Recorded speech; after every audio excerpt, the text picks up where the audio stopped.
An innovative new teaching strategy is hard at work inside a Muskegon County school district. Orchard View Schools just implemented a technique called project-based learning and say students are flourishing. 13 on your side's Charlie Tinker has a look at what they say is a clear contrast.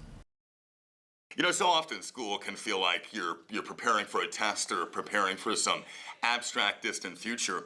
But what the folks here have done is really flip the script on what alternative ed and adult ed looks like. And they've done that with what's known as project-based learning, an innovative technique that changes the look and the feel of the traditional education experience. There's a lot more flexibility, overcoming some of the barriers that real life creates. Teresa Tate used to teach in the traditional K-12 setting, but now guides learners ages 14 through 22 at Orchard View's Innovative Learning Center. This is just a sequence frame. I have 16 and 17-year-old students who have always hated school in my classroom, reading a book they chose to read and writing poetry, which is incredible, right? Instructors had just wrapped up a Friday morning training session when we stopped by.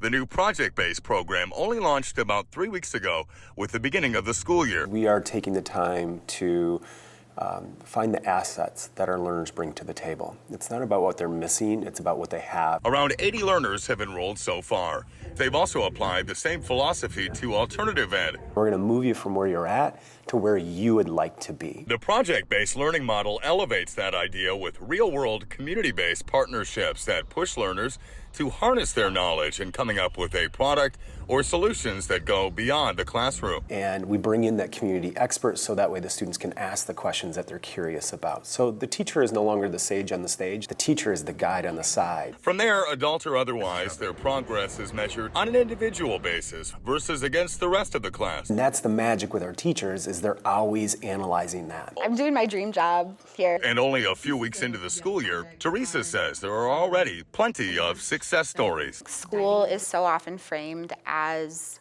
preparation for life rather than part of life. Rather than just preparing to go be humans in the world, we are actually being humans in the world. In Muskegon County, Charlie Tinker, 13 on your side.